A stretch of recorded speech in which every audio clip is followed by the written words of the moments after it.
But when you're Right. doing enterprise sales, B2B, it's a very, very slow go. And it is with professional service as well, but with professional services, like you don't lose money to hope to make more money later. Like the Right. company's got to make money along the way, or otherwise, like what's the point of it? Right. So you said 10 million, but before we hit record, we were doing some googling and we discovered that actually only 1% of companies make it to 10 million, right? Yeah. Like overall, this is all types of companies, this is SaaS, this is professional services, this is all of the whole gamut of organizations, products, all the different stuff. So, I mean, that's a giant accomplishment in the tech world specifically. As somebody who doesn't live in tech, yeah, you're right. Like 10 million doesn't sound super impressive. And I know that sounds ridiculous to It's say, because we right? see But billions on right. in the news or whatever. But like the average SaaS company, how much are they doing in revenue a year?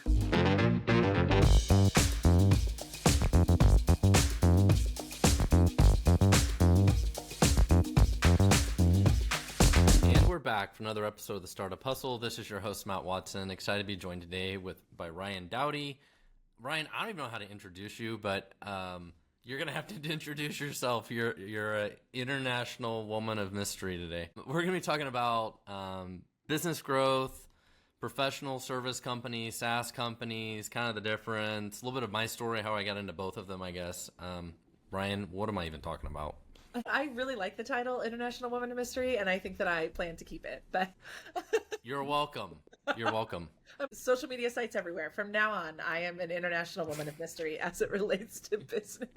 But yeah, I'm Ryan Dowdy, and sales and marketing have been my superpower for a really long time, and have recently discovered my love of the personal development side of things. But I still love having really thoughtful business conversations and talking about this. And Matt, you and I have been talking a lot about kind of your growth trajectory for Full Scale and your story, and that's kind of, I'm going to turn the table on you a little bit today and kind of ask you some questions around the growth of Full Scale and your career path and kind of some of that story, because I think that's the part that sometimes gets lost when you're the podcast host. Like nobody asks you the really important questions that people probably want to hear from you. How's that sound? That sounds great. And I mean, I've been doing this for 20 years. Sure. Started three different SaaS companies. Full Scale was actually an accidental business Right. along the way, which actually has 300 employees, like an accidental business with 300 employees. It's a happy accident. Well, let's talk about that, because before I really started working closely with you and with Full Scale, I would have told people that Full Scale was a tech company. But you're not a tech company. You're not a SaaS company. You're a professional services company, right? And how did you make that leap from SaaS and building software? Because that's really what gets you excited, right? You like to build software and solve problems. How did you get from there to running a professional services company? Well, I am more of an innovator or builder. Like I'm a problem solver. Like, Yes. people explain their problems to me and I'm like, "Oh, we could do this thing, you could do this thing. What about this thing?" Like I think in a very creative way, and I love to build software and build products and all that kind of stuff.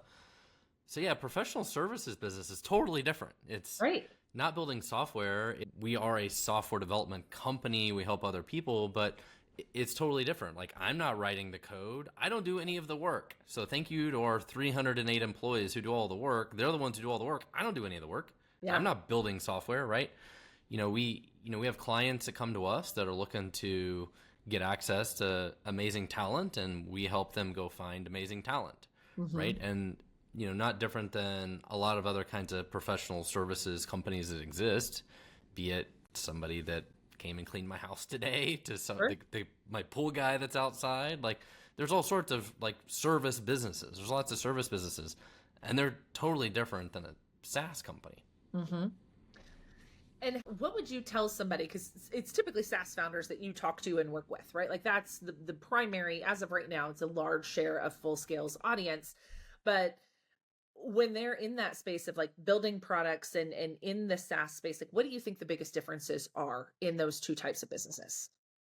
Well, SaaS, you're investing a lot in the product, and a lot of times you're leading with the investment, right? Like you can spend months and years building a product that you hope one day that you will sell, right? Like you can invest a million, $2 million in basically R&D, and then you get really excited when you start growing revenue by like 5 grand a month or 10 grand a month. Sure. Like it seems like a very slow, growth. But like I had lunch with a company yesterday that I invested in. I'm a major investor. they're doing 10 million a year in revenue, and Mhm. their goal over the next 12 to 24 months is to get to 25 million.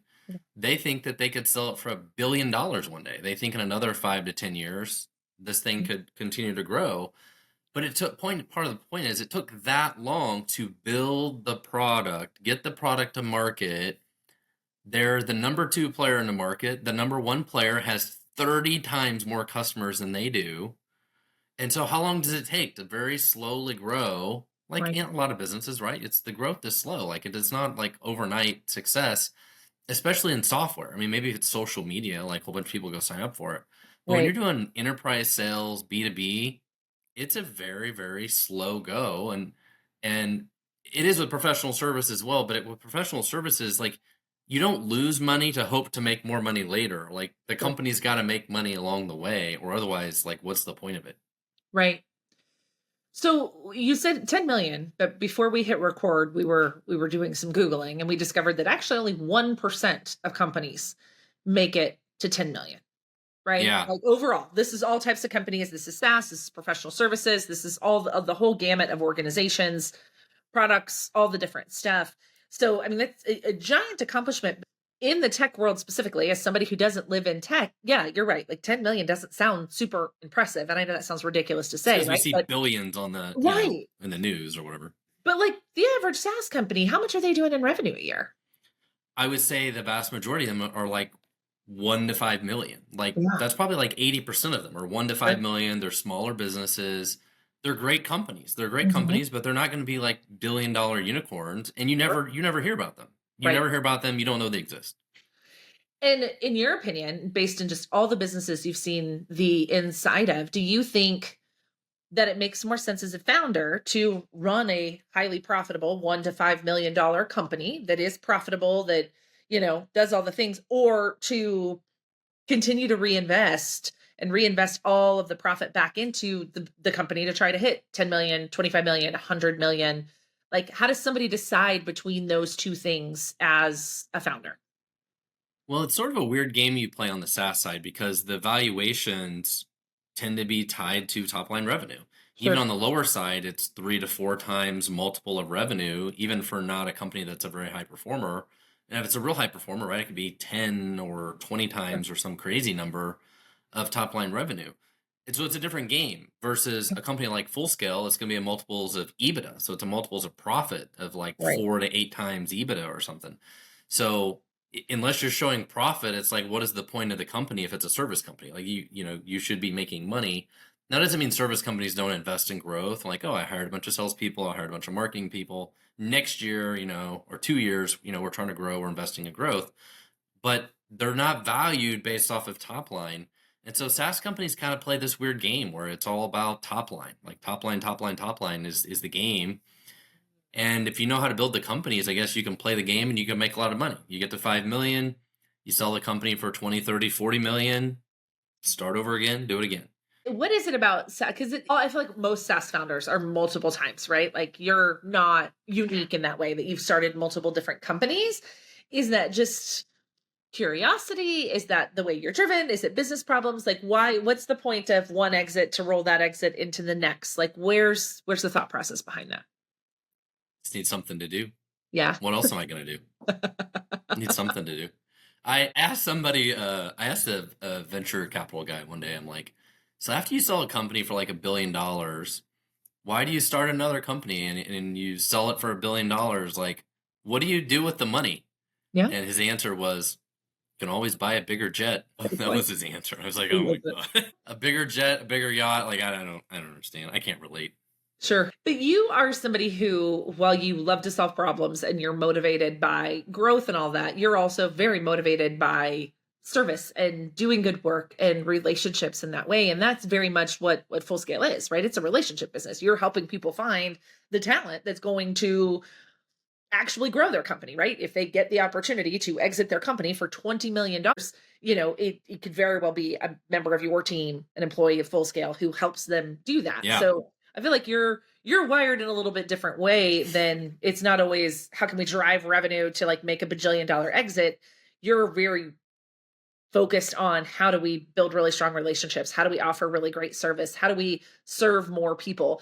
Do you feel like That is an But that anomaly. applies to SaaS companies too, right? Like Yeah. those same principles all apply to a SaaS company, any kind of software company too. If like you got to create a great product, you got to be good at Right. sales and marketing, and you got to be good at retaining customers, keeping them happy, getting referrals. Like I think it applies to both Sure. companies the same way that, Full Scale or a SaaS company. I think it's similar.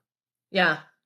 I think it's a great point, and obviously, I didn't know you in your software days, but again, as somebody who the software space, as in the SaaS space, hasn't been a place where I've spent a lot of time. What is painted in the unicorns and the bajillion-dollar exits and all of that is this like kind of dog eat dog world where it's just like you said, it's a race for top line revenue and not necessarily focused on quality products and those types of things. Is that just like what we see in LinkedIn headlights? I mean, I think you only see that when you see this sort of arms race of like Uber and Lyft or Right. OpenAI and Anthropic and Sure. some of these companies in AI, like that seems to be like the Cold War sort of race, right? Sure. Like you see some of that unfold in the public, right? But that's like the one in a Right. million sort of edge case. Again, the vast majority of these companies, are small. They're 1 to 5 million in revenue, and to some degree they're tainted by this stuff as well. Like they think, oh, we need to triple in revenue or we're a Right. huge failure this year, Sure. where most companies, if you grew revenue 30 or 40% a year, would be a great success, Yeah. right? But SaaS companies a lot of times think they need to grow, way, way, way, way faster than that. And obviously the bigger you get, the harder it becomes to grow. Yeah. No, that I think that's a really great point. I came into entrepreneurship back in 2019, so in a pre-pandemic world, and then in the space that I play in, which is a lot of online education and things like that. There were people who grew their companies from zero to millions overnight, right? And then all of a sudden, that became the benchmark. And if you didn't do that, you were doing it wrong, Yeah. right? And again, not being in the SaaS industry, I guess I didn't realize that that was very much, seen the same way, right? Like if you're not an Uber or a Lyft or an OpenAI, meanwhile, like you said, 30 or 40% growth in most organizations is pretty outstanding, especially when run well and managed well. Yeah. So I just found out that Full Scale is going to make the Inc. 5000 again. Yay. And that'll be the seventh time one of my companies has made the Mhm. list. And out of curiosity, I looked at like the 5,000th company all the way at the Yeah, bottom of the list because it shows what your growth rate is over the last 3 years because that's how they measure it. sure. So, what do you think the growth rate was of company number 5,000 over 3 years? Like this is the total over 3 year growth to make the list. Ooh, let's just go with the average. Let's say it's So it was 72%. oh, Again, that's over 3 years. okay. So 72% over 3 years, that's about 20 to 25% a Sure. year, Yeah. compounded 3 years in a row, 72%. So that's pretty crazy that only 5,000 companies that Mhm. applied for this, anyways, Sure. made that list. Like that, it's actually kind of mind boggling that it's only that many companies. Sure. Yeah, It I mean, basically doubled over 3 years. yeah. You would think there'd be a lot more. I would think so too. It just I would goes to show how absolutely hard it is. what? It just goes to show how hard it is. Sure. I mean, which is ultimately how full scale serves, right? Because especially when it comes to SaaS and technology and software development, because software development can potentially be the biggest expense a business has, a SaaS company, yes? Well, that's one of the great things about our business is it is scalable, right? Like we Yep. have competitors like Accenture and Wipro and all these people that have like hundreds of thousands of employees in India or different places. And so there's no reason that we couldn't continue to scale. Like we have 300 Sure. employees, there's no reason we couldn't go to 500 to 1,000. We can absolutely scale. But a lot of service companies are hard to scale. Like Yeah. at some point in time, it just gets really hard. From a sales and marketing perspective or delivery perspective, the quality, being able to find the talent, all the different challenges, and maybe we will continue to have challenges along the way ourselves. But um, I think we're in a type of service company where it's easier to scale Sure. because we're not. It's not like we're a marketing firm and we're the ones that are doing all the work and delivering the Right. work. We're providing the talent. Like we Right. provide the raw talent. And so people come to us and are like, hey, I need a really great .NET developer, React developer, whatever. And so we help find the talent. We take care of all the HR, the employment, all the different things, the training, the growth, their career. And then they work for our client and we sort of step out of the way, right? Yeah. So it makes it easier for us to scale from that perspective. But then working with you then theoretically makes it easier for the SaaS companies and the tech companies you work with to scale as well, because Yeah, you're doing a lot of the heavy lifting for them and also saving them a boatload of money. Yeah. absolutely. Yeah. I mean, we do a lot of things that the average small company can never do, right? Like some of the benefits we provide, the Right. mentoring, coaching, training, all this kind of stuff that if you're a really small company, you wouldn't know how to do, you wouldn't have the Right. expertise to do, you wouldn't have the scale to do. So we're at a scale that we can do those things. So how was full scale an accident? Well, so it was in the middle of Stackify. I needed to hire about 10 software developers. And a friend of mine had some employees in the Philippines and just convinced me to give it a try. He's like, "Hey, you could build your own team. We could partner together, open a little office there," because he already had a handful of people. I was like, "Well, let's give it a try." And we hired a few people, and ironically, we told a couple of my friends, and we actually got developers hired for my friends faster than they did for me. Oh, that's funny. But that was in 2018. And yeah, we told some friends and colleagues and other people around town. We hired about 100 people over the first 12 months. Like it really just took off. And it was an accidental business. Yeah.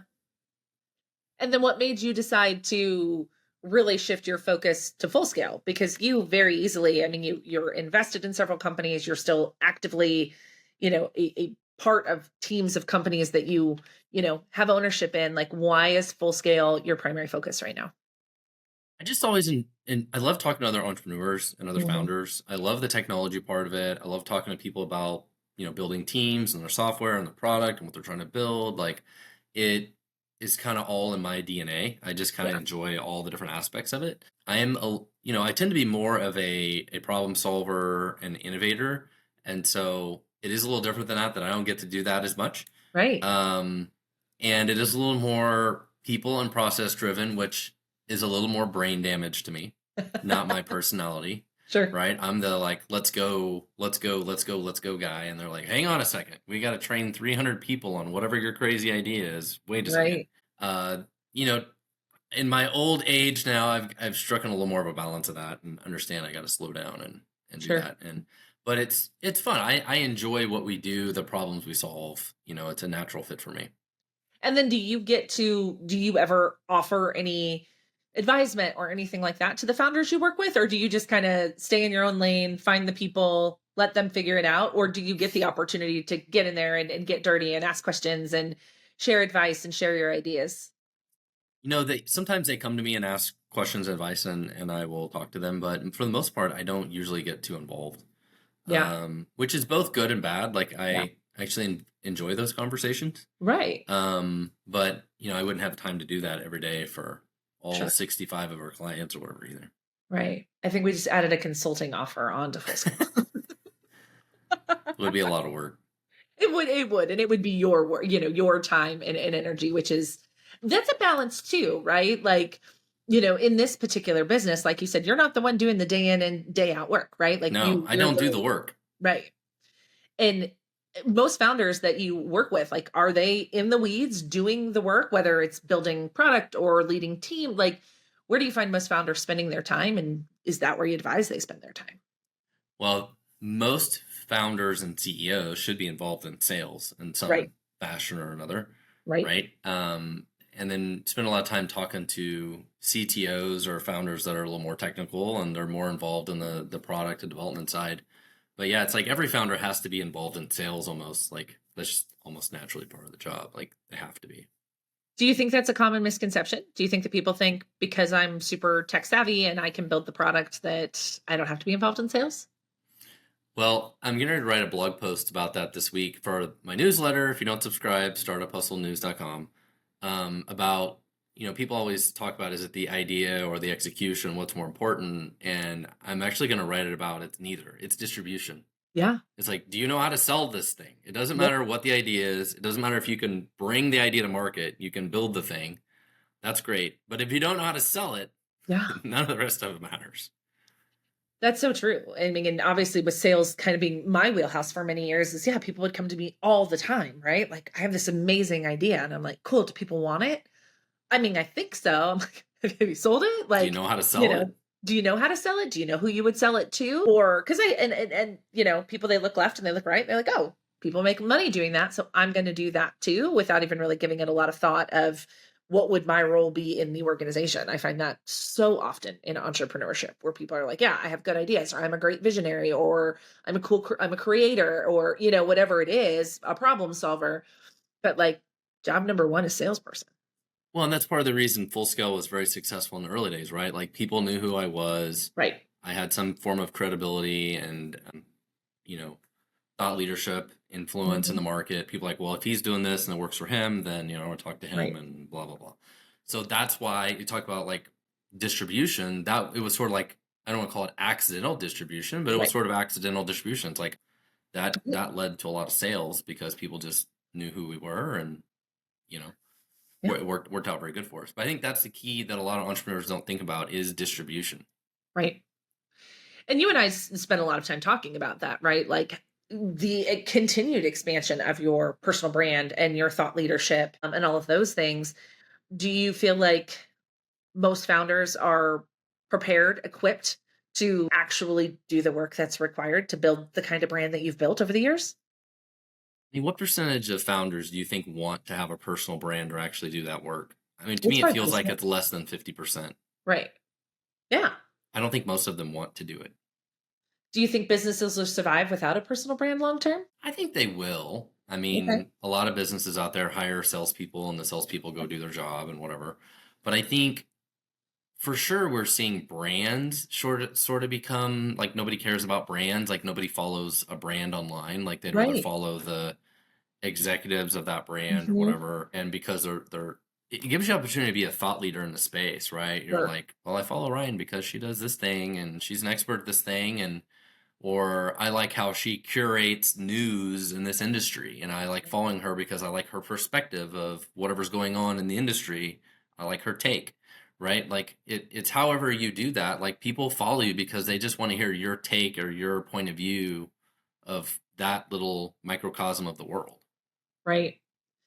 Yeah, I'm so curious because I think of that. Like, again, most of the businesses that I work with are either people like you who already have an established personal brand, or they're such small businesses that their personal brand and their business are growing at the same time. But like, yeah, you go on social media and it's no longer about the brand, right? Like it's about the people who work for the brand, whether it's the founder, whether it's a salesperson, whether it's even silly things like we've talked about this before, like Progressive and Flow and Geico and the little gecko, right? Like everybody's personified their brand. And I feel like a lot of people, founders in particular, are somewhat resistant to that because they're like, I want the product to speak for itself, you know, but we don't do business in a world that way anymore.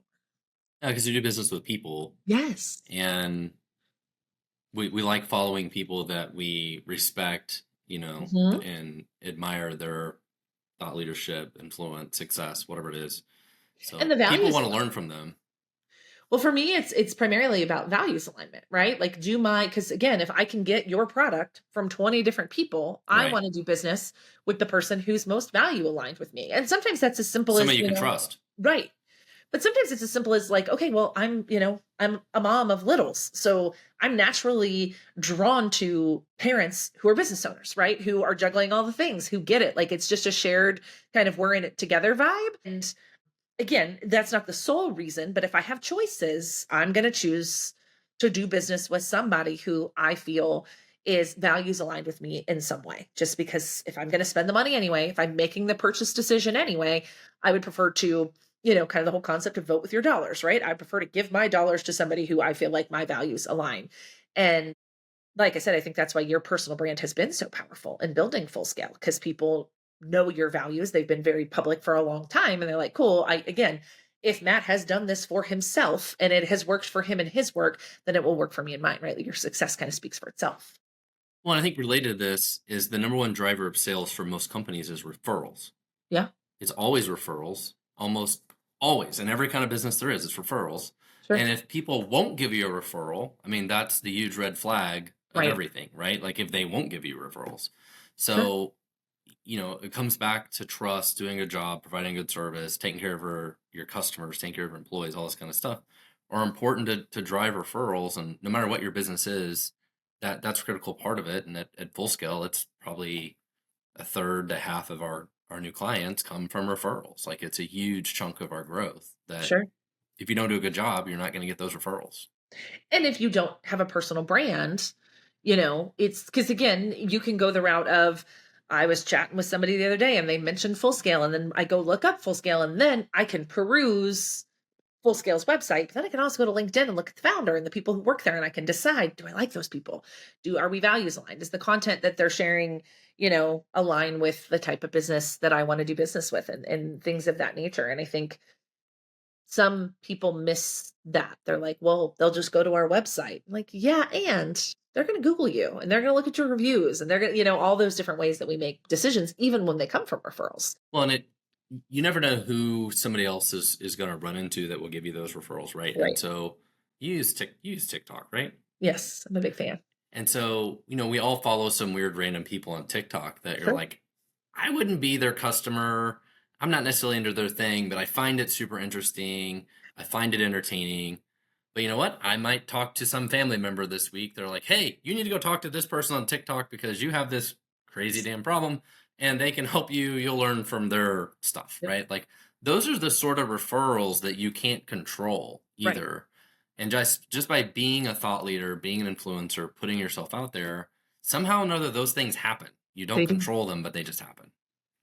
I think it goes to, I have a mantra that I've lived by for a million years in sales, which is always the idea of like the more people I talk to, the more money I make. Yeah.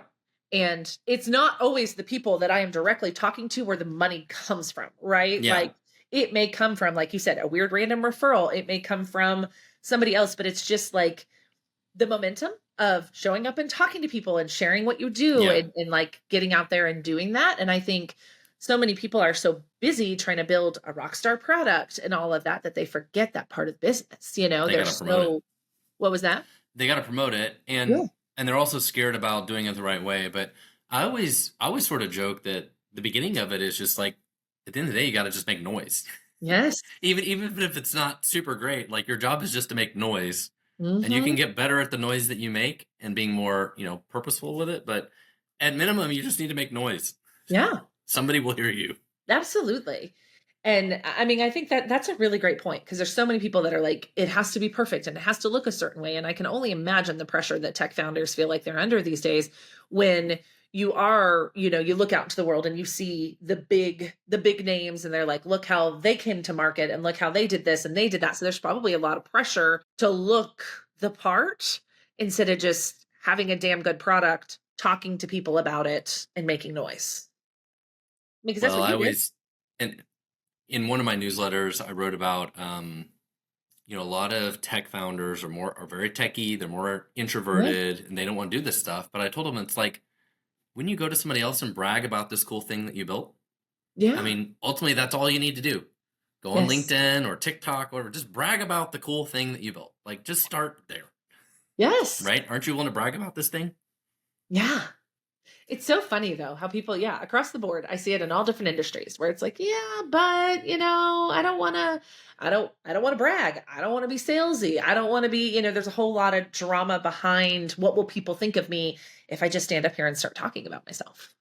I mean, at a minimum, I think case studies are one of the easiest things to do, right? You just write about, this company had this problem. We helped them solve this problem in this way, yada, yada, yada. Mhm. And it's pretty easy to do that. Sure. I always teach my clients to tell stories, right? And sometimes it's not even a story about what you do. Like I was advising a client yesterday. She works in operations. She actually has a certification through Mike Michalowicz, who's the Profit First guy. He has a certification called Clockwork, and it's like how to make your business run like clockwork. And the promise is that if you implement this operating system into your business, as a small business owner, you'll be able to take a month-long vacation. Like that's kind of the promise, that your business can run by itself, for a full 4 weeks. You should go on vacation and unplug from your business.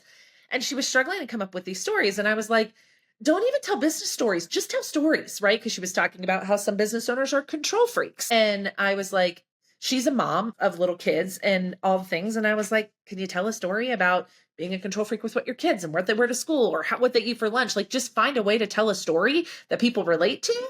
Yeah. And then explain how it relates to the business, right? Because we just, as a society, like to friggin' be entertained, you know? What are we doing right now other than sitting here having a conversation People love and stories. telling stories? And the problem that a lot of people make with posting on LinkedIn or social media or whatever is they just repost like very generic marketing BS. Yes. And you're gonna have a lot more success with posting the weird stories with the Mhm. weird anecdotes that Yes. show some transparency, vulnerability, Yes. are way more interesting to people than some super Yep. generic AI BS that nobody Yep. cares about. I agree wholeheartedly. I remember back in the day when like HubSpot was coming up, right? So this is what, back in 2013, I remember, when HubSpot went from, HubSpot, a tiny little startup, to HubSpot, who they are today. And I remember because I used to get emails in their inbox and all of them came from HubSpot. And then all of a sudden they started to come from Matt at HubSpot and Sarah at HubSpot. And then all of a sudden, like on LinkedIn, you're getting connection requests from the individuals that work at HubSpot. And that's what they started doing, right? Yeah. Was they put people in the name instead of representing the brand, they started with people and they started telling stories about the work they were doing. And I remember watching it. And at the time, I didn't have the tools that I have now to realize like how profound that was, but they totally changed an entire industry by showing up that way back in, like I said, I think it was 2012, 2013 when that was happening. And yeah, it was cool to watch. Like I said, you stopped getting emails from HubSpot and it was an individual at HubSpot, right? Like,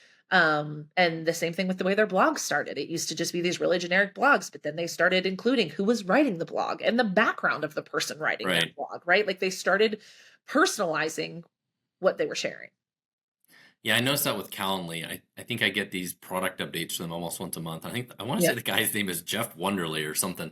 Yeah. And every time I see it, I'm like, it's so weird. It's from this guy, but it's from Calendly, and it says his name, but it's more personable. Like it's exactly what you're saying. Yeah. I noticed it with, even I bank with a small online entrepreneurial bank, and I used to get emails from the bank, and now I get emails from a person at the bank. And even better if you could actually reply back to them and they would actually get it. That'd be pretty cool. Not be a no reply.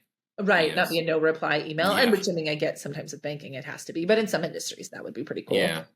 So let's I know we kind of hopped all over the map, but when we think about like Full Scale, and the reason why Full Scale has been so successful, right, is because of your thought leadership, because you saw a complex problem and you solved said complex problem, and you have prioritized quality over and over and over again in your work. Like, would you agree that those are kind of three cornerstones that have led like it is, and the quality part of it is something put even bigger focus on since I took over the last several months.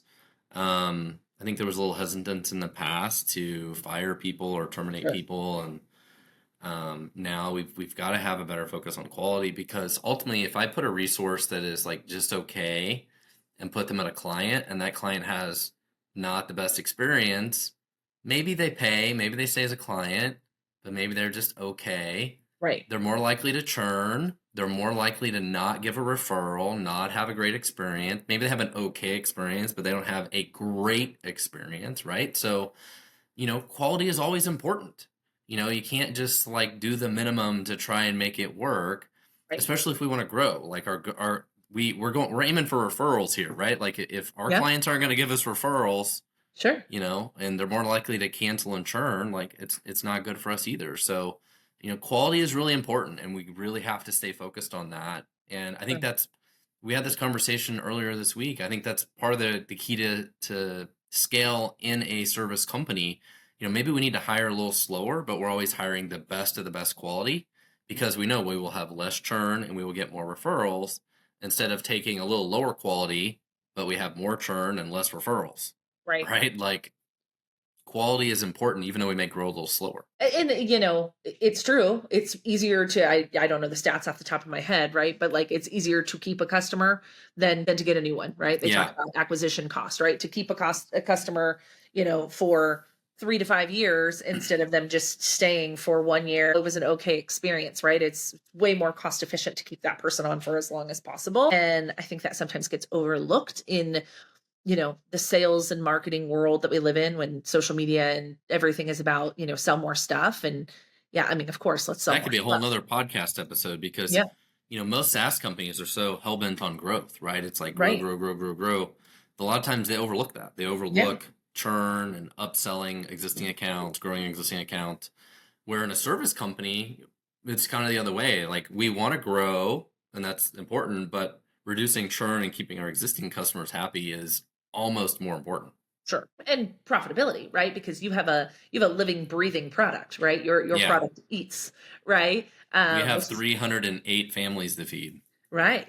And that is a very different perspective, right? I will never forget my ex father-in-law. One time we had a conversation, and he's always been a stock market guy. And I was asking him one time, why the stock market over real estate? Because he had a real estate background, like his career started in real estate. And I was like, I just feel it's odd that you don't invest in real estate. He's like, Ryan, real estate eats. Like you have to feed it every month, right? Whether you put a renter in that house or not, you still have to pay the mortgage. If you buy a commercial building, every time it sits empty, it costs you. I've just always, that was, he didn't realize it was business advice at the time, right? It was not the advice he was giving me, but that's really what it was. When you have a product that eats, right? Like that you have to feed every single month, Yeah, regardless of the work that it does, regardless of how good it is, regardless of whether or not the client loves the work, you still have to feed it. Like, yeah, you've got to be really, really diligent about what that product is and how to present that product to the world. I mean, software companies have employees too, but Sure. their gross margins are usually like 70, 80+%, right? Right. So a lot of it is all, they could lose a few customers or whatever, and their cost of goods sold, Right. isn't dramatically affected. It's a different model. Totally. So Which is why you said the top line revenue is what's really attractive in it's that very case scalable. because it's scalable, and that's why the multiple is so much more attractive over there because somebody figures they can buy it and figure out the profitability if they have a product that's good. I mean, back in the Event Solutions days, we were doing 3 million a year in revenue a month. And there was a lot of times we joked, like, worst case scenario, just me and my business partner could run the entire company. We're like, he could sell a couple of accounts, I could support a couple of, we could run the whole company. Like worst case scenario, the software does the work, right? Like worst case Right. scenario, I could do support. He could sell a couple of accounts if a couple people cancel, if we really had to, Sure. right? Like that software is different in that way. Yeah. The totally different model to think about and a In full scale, that totally wouldn't happen. If we had 2 employees, we'd have no revenue. right. Yeah. Do you think that one is riskier than the other? Well, I strongly recommend to other first-time entrepreneurs to think about creating a service company. I mean, your Yeah. company, you've owned service companies, Yeah. right?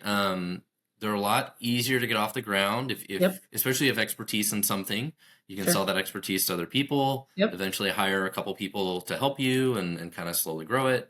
There are definitely a lot of challenges with that, right? If you're busy doing the work, it's hard to sell and go find new clients. And, Yeah. again, back to distribution. Distribution is key. Yeah. Um, but they're much less riskier and, Yeah. and it's a lot easier to get them off the ground and get them growing. Yeah, they're not as scalable. Sure. And, with full scale, we're lucky because we're at a size now where it's like Yeah. I can hire experts to do all the different things, be it marketing or sales or what HR, all the things, and to help us continue to grow. Like, it Right. doesn't have to be me trying to juggle all these crazy things. Like when it's just you to start out, like you're doing everything. Right. It's hard to scale because you're only good at certain things, you're not good at certain other things, but you can't hire people to do those things. You don't have the budget. So there's a lot of growth plateaus that we've been able to bust through. But Sure. I don't know. After this conversation, I'm like, we should all just go get jobs. What are we doing with our lives? This stuff is hard. well, and so what's interesting is been an entrepreneur for 20 years. Right. Up until now, with full scale, I've never owned a business really that was profitable. Ooh. In 20 years of owning SaaS companies, none of them have ever really made any money. Well, full scale makes money. Yeah. It's a service company. We make money. So now for the first time in my life, I'm trying to figure out, like, how do I pay less in taxes? Like, how do Right. what do I do here to work the tax system and pay less in Hmm. taxes? Legally, how do Right. I legally follow the tax laws here to reduce that? Where with SaaS companies, it's like they don't usually produce any profit. There's no dividends. It's all growth, growth, growth, growth, growth, right? Right. So yeah, different world. It is a very different world. And I'm sure this is the mental health side of things for me. Like I would love to see like the data on like burnout rates of SaaS founders and things like that, because like you said, if it's a constant growth model and, you know, it's constant top of line revenue and there's really not, profit that's coming out of it to actually, like, the only way you actually become wealthy running a SaaS company is to sell it. Yeah. That's what's interesting. Yeah, a lot. I mean, that's probably happens more often than not, but I think there are a lot of people out there that own small SaaS companies that do make money, right? That Yeah. do Okay. 1 to 5 million in revenue. Maybe they make $500,000 a year, million a year, whatever is in Cool. profit. I'm sure there's a Right. bunch of them running around out there.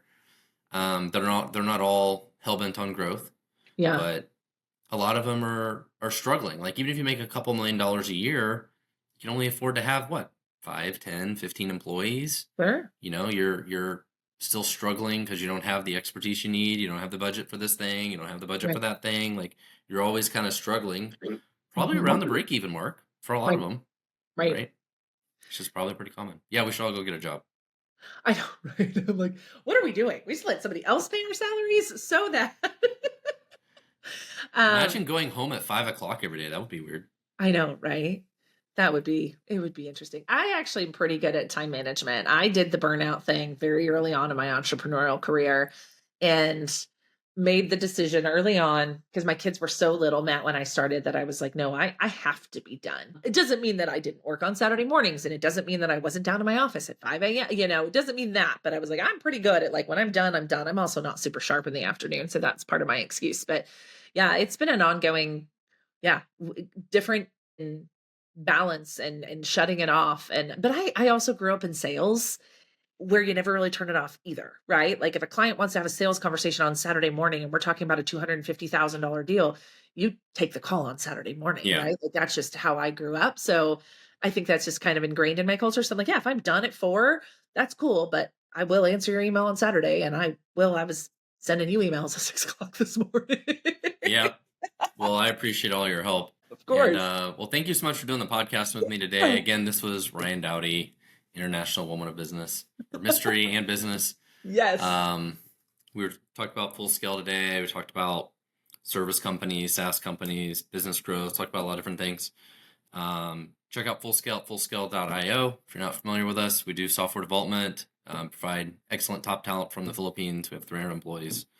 Doing all sorts of stuff, front end, back end, mobile, QA, all different stuff. Ryan, anything to share if people want to get a hold of you or reach out to you or? Sure. I'm easy to find. I'm on social media as Ryan Dowdy. It's Ryan with 2 N's. You'll find me on social media. That's typically the best place to find me. I love, business and business development and personal branding and finding that sales and marketing. What's the story?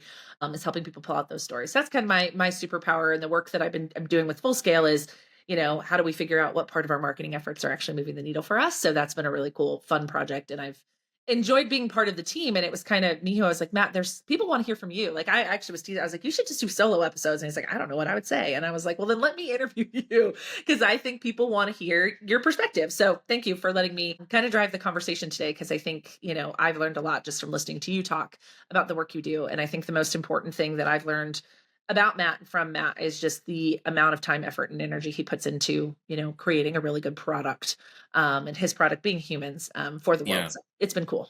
Well, I appreciate that. Well, thank you so Yeah, much for doing this with me today. I'm totally. sure we'll do this again soon. Absolutely. Thank you so much.